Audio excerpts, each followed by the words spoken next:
Welcome, everyone, to the Infernal Brotherhood of the Scruffy Looking Nerf Herders. This is a live streaming video podcast by Star Wars fans for Star Wars fans, and today we're coming at you with our initial reaction of Star Wars: The Acolyte, the trailer that just dropped this morning. Yeah, bitches. Not to be confused with the one that dropped 6 days ago by some fan that is a twat waffle and has a really terrible Yoda impersonation. I was fucking stoked this morning. Like I saw that it was at like 9 this morning, and I'm like, this is all shit from fucking movies and video games. This isn't real. And then I realized it wasn't the oh yeah, don't.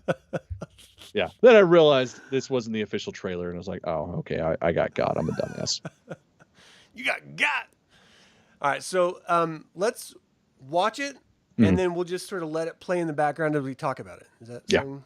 Maybe we'll just like fast forward to like certain moments and stuff like that. First off, we got some younglings. Definitely need some lightsabers to the faces. We have a child playing with a monkey, which is weird. I mean, sounds pretty cool to me. I mean, they rip faces off, dude. Like, fucking look at this thing. I don't need it. All right, here we go. I need to hang out with the monkey. So the sound for us is on full blast. So for those of you watching this, we're just going to watch it with you full blast, and then we'll pot it down and talk about it. Close your eyes. Fucking hey, cheers, mate. Your eyes can deceive you. All those kids, I feel like Anakin Skywalker, and I just want to run through with a wiffle bat. Just... I love me a cloak. Tell me what comes into your mind. Yeah, yeah. It's like mystery. Light. You know she's up to no good. Balance. Especially because it's not I see beige fire. like boring ass Jedis. Like the little girl saying fire. Yeah. Yeah, I love that shit. It's like cool, maybe mini Sith. Someone is killing Jedi. It doesn't make sense. Love the lightsaber. Love that they're doing. What happened? Like, that's how it was. I mean, I know this isn't, pretty yeah. I mean, I guess it is technically. Whatever. This isn't about good They're or bad. witches. Look at that. This is about power. And who is allowed to use it. Because What is that? loves me some nice sisters. Oh, shit. And yeah, just getting that like, I know it's too much to ask. I'm never gonna get like just a bad guy series. Yeah. But God, I hope it's just a bad guy series. I'm just gonna let this play in the background with the volume all the way down. There are some really, really great things about this, and some things that terrify me. Yep. To be honest. Same. I was watching it earlier at work, and it's like I'm so hesitant to be excited for this because I mean it looks like it could be cool. Like that shit where she's walking into, presumably from the spaceport into the city. Yeah. That's Andor. That's fucking like basically everything good about Star Wars. That's what that reminded me of. Yeah. And the fucking Jedis, man. It's like, especially knowing sort of the direction and the feel of the High Republic, at least what I've read so far. It's just, I get so nervous that it's going to be goofy and childish. Oh, geez. Yeah. Oh, I hope not. The thing is, like, we have to realize this is an established group of Jedi that have ostensibly ruled the galaxy for 1,000 years, thinking they eliminated the Sith, and they're just living on their high horses. And so they got the pretentious little group meetings, and, they have the fucking, I don't know, everything about them to me screams douchebag. Oh, yeah, 100%. Which is crazy because I remember going to the theater for episode 2, and when we saw all of those lightsabers ignite in that arena, oh man, I was hard. Yeah. It was the greatest because we'd never seen that many Jedi in one place before. And so seeing this in contrast to that, I'm just like, I have no emotional attachment to these people. Like, we have to look at the reality. This is an 8-episode story arc that's a murder mystery. Like, that's what it is. So we're not going to be able to get close to more than maybe a small handful of people. And to me, that's revealed by the fact that StarWars.com has only released bios for the small handful of people that are running the show. I think this trailer is a trick. I think what they're doing with that purple girl going in to investigate, I don't think she's like a Sith in training or a dark Jedi or a bad girl. I think she thinks that girl at the table killed someone she likes, or, you know, she's like investigating him. And I think she's the bad guy. And that's what I think is great about this, because they're setting it up like some like dark Jedi or Sith from the outside are coming in to corrupt. And I think it's from the it's the root, you know, it just comes right up through the root of the Jedi. It is one of the Jedi. Fucking hope so, because that's like the ultimate villain, is the villain you don't suspect. Anakin motherfucking Skywalker. Yeah. Right from the center, the best of them, and he destroys them. I really think that's what this is going to end up being. So, the log line is an investigation into a shocking crime spree, pits a respected Jedi Master against a dangerous warrior from his past. As more clues emerge, they travel down a dark path of sinister forces, revealing all is not what it seems, which is why I think that they are giving us a sort of trick there. Yeah. Like, for sure. So this is created by Leslie Headland. Michael Abels did the score.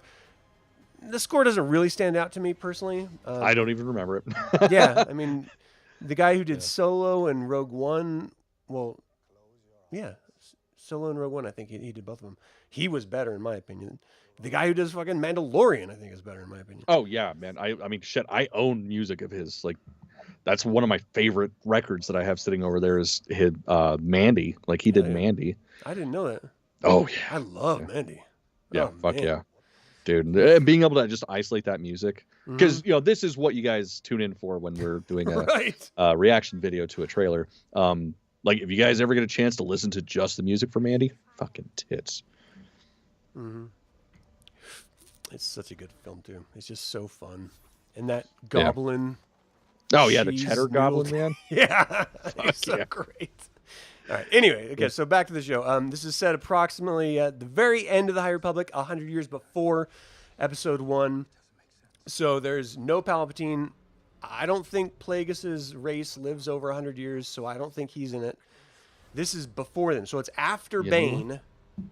Well, I mean, way after Bane, like Right, but I mean, this is like they could literally do whatever the fuck they want, because this is an era where we don't fucking know. And I was worried that they would tread a little closer to what we know, so that they would then, of course, go against canon or old canon or whatever. But they're not. They're just totally ignoring it. And I like Which, that. you know what? I'm fine with that. Like, I want them to do something that we've never seen before, like that we have no tie to. God damn it. I'm sorry. I'm trying to do two things at once. Like, I'm trying to look up the average lifespan of a Mun, because I feel like Muns do live longer than traditional humanoids. I thought Mun was Plagueis's master. The Mun. No, the Mun's the banking clan, right? Mm-hmm. The tall faced head dudes. Yeah, that's Plagueis. Yeah. I thought those were the guys that were in Episode 2 where Grievous was stationed, where Obi-Wan killed him. No, those are not Muns. I don't remember what those guys are. That's what I thought he was. Gotcha. Okay, Whatever. so I can't find anyway. it, so it doesn't matter. Yeah, I don't think they're going to bring him in. It No, would be I hope smart they of them don't. not to. Yeah, it's like that. Like, seriously, this is the best move for them right now, because this is something like I'm assuming that it has nothing to do with the books or the comics. Like, I think this is a standalone thing, and that is the smartest thing they can do, is to stay away from the brand and essentially start their own brand. Like, that's what we need. We don't fucking need Yoda. We don't need the High Council. He has to be in it. He's alive. I understand that he's alive and he's the Grand Master, but we don't need that. Like, I don't think we need that as Star Wars fans. I think the casual person who doesn't know shit from shit, it's fair. for them to watch this, they're going to need to see Baby Yoda. It's all about Yoda, you know? Mm-hmm. That's why they watched Mandalorian. That's why they watched True. Ahsoka, and they were disappointed because they didn't see it. And then that's why they're going to watch this if they see it. But they didn't. They didn't lead with that. And so that's Which is either smart. confidence in what they've got, Mhm. or it's just like they have no idea about how to. They're just gonna target real fans, not the casual people. Dude, I fucking hope, man. I mean, I don't think that's gonna happen, but I hope so much that that's what it is. Is like give the diehards, the people that understand lore and shit, something to sink their teeth into. Yeah. What I really liked about this was that on the surface, it seems like, oh, well, she's clearly the bad guy, and she's going to kill the Jedi. But the Jedi were fighting back so well, you're like, well, how could she have murdered a bunch of Jedi when she can't even beat one up in a trailer? Like, Yeah, right. So I think it's just like leading us to misdirection. There's another line about this show from StarWars.com that says, a former Padawan reunites with her Jedi Master to investigate a series of crimes. I think the girl, the black girl with the braids, that was attacking that sitting down Jedi, she's the former Padawan who is reuniting with her Jedi Master, whomever that may be. And that might actually be that woman too. But they're going to be confronting forces that are more sinister than they ever anticipated, which is, it doesn't have to be the Sith, but I think it's going to be. It should be the Sith. That they don't just leave it and isolate it to High Republic Jedi, that at StarWars.com, it was talking about that black woman who was talking about how it's not about light or dark, good or bad. It's about being able to use power or something like that. That they called her out as a witch. They didn't say Dathomir. They didn't say Night Sister. They just said witch. You know what? And I'm cool with that too. If they introduce a new faction of Force users, like that is something we are severely lacking in new Star Wars canon. Is the whole idea that there's different ways of using it. Yeah. And it's so frustrating because that's so easy to do. Like you can just do whatever the fuck you want. If there's something new, that's great because that expands the lore. That gives us more shit to look into. Yeah. So I hope that she's not a Night Sister and it's something else that we get to discover. But I wouldn't guess even we'll mind. I just love the idea that there's other people out there that use it in different ways. You know, Star Wars Rebels did that. They did a couple episodes showcasing different cultures using it in different ways, which I really appreciated.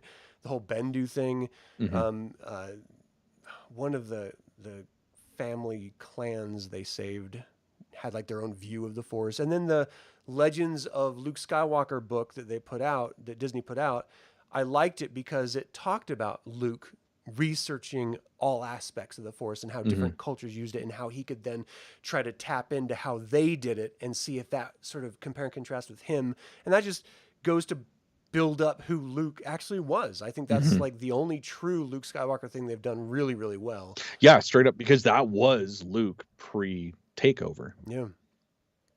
I love it so much.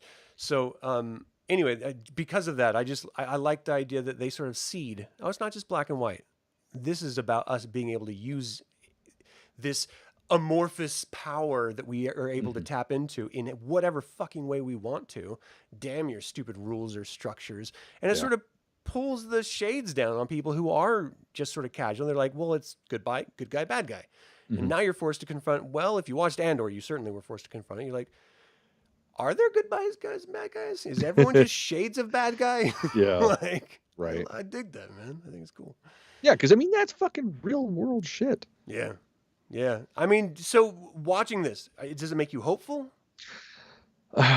Unfortunately, yes. Like I hate to say that, but it's like with everything else they've put out, it's just I really hope it doesn't have that Marvel tone that Ahsoka did, that Boba Fett did. And that's what makes me so apprehensive to like this and be really excited for it. Like on one hand, I am, especially you get that poster, like that's stark. It's beautiful. It reminds me a lot of, what was that First Visions episode? The samurai guy that was hunted. Like that's what that reminds me of, is just dark and gritty. That's cool. And I hope we get that. I really do, especially in this era, because if you guys ever read any of this shit, like from High Republic era, it's so clean and pristine and just sanitized that to have a little bit of grit, a little bit of darkness is, it's a beautiful contrast to all that. Yeah. I don't know. I'm desperately afraid. Like when Peter asked me like what I thought about the film that he was helping release, and I was like, I'm terrified. Because I was, and I am feeling justified for that. Like, I kind of feel this is the same thing. Like, everything about the packaging, especially the last half of the packaging, is just like, that's what I want. Yes, please. This is like Andor with lightsabers, and I'm here for it all day. Yeah. But god damn it. If I see one fucking goat leg, I'm gonna lose my goddamn mind. I mean, you know, maybe Harris will be in this again, or in this too. Like that made it okay. Yeah, that's where the witches come in. Yeah. Just a beat up see pussy. him in the background like that, and then the witches show up. All right, you know, the more we talk about it, I think I'm okay with that. Yeah. No, it's just I'm so scared to be excited because they fucking shit on me every time I've been excited. Yeah. Like Ahsoka should have been amazing. Like every single aspect of it, we get the return of fucking Thrawn. Not only that, but live action Thrawn. Well, I mean, I guess that was the coolest part about it. But it's like, fuck, like, why can't just stick the landing? Stick the landing. That's all I hope for. They just have good elements. Yeah. Hey, Stephanie, how you doing? What's up, Good Stephanie? to see you. I missed your baked goods. Mail me foods, please. No, so like what stood out, of course, to me is the ending of this trailer and the fact that I think we're being lied to in the trailer. At least I hope so. I really do. The assumption is that it's not what we're being shown. And I like that because that means they actually thought about this, you know? I mean, I watched Russian Dolls. I loved both seasons. I think it was a weird, quirky show. Yeah, and that's who this woman is from. And she knocked it out of the park there. Oh, fuck. Honestly, I haven't even really looked into any of this shit, so I got a little bit of faith in them. Yeah, I feel like she could probably nail the landing on this. And if she does 2 good Star Wars series in my lifetime, hey, I'm a happy man. Right. And it's only 8 episodes, so even if it is a Boba Fett, he had a lizard drug thing. You know what? Yeah, as long as there's more than one episode that's good, then we're okay. Because I think if you combine the entirety of the good aspects of the Book of Boba Fett, it was maybe a 3/4 of an episode, if not a full episode. Yeah. All right. So I don't know. We're going to do reviews for this when it comes out in June. It's supposed to be coming out in June 4th. June 4th. Okay. So eternity Sorry, from now. Yeah, definitely an eternity from now. We got it, especially because we're stuck with the Bad Batch for the moment. Yeah. Ugh. Yeah. I actually did enjoy the last episode. I don't know why I'm groaning. I'm just a fucking grumpy asshole man. Get off my fucking lawn. Right. All right. Well, that's our review of Star Wars The Acolyte coming up in Disney Plus here soon. So what did you guys think? Fingers crossed it's good. Yeah, for real. Did you like the trailer? Do you think it's straightforward, or do you think it's a little duplicitous like I thought? Let us know in the comments below. And if that music stood out to you, you should probably listen to some other music because there's some good stuff. Yeah, definitely. For sure. All right. Well, until the Infernal Brotherhood can convene again, my fellow scruffy looking Nerf herders, may the force be with you. I see fire.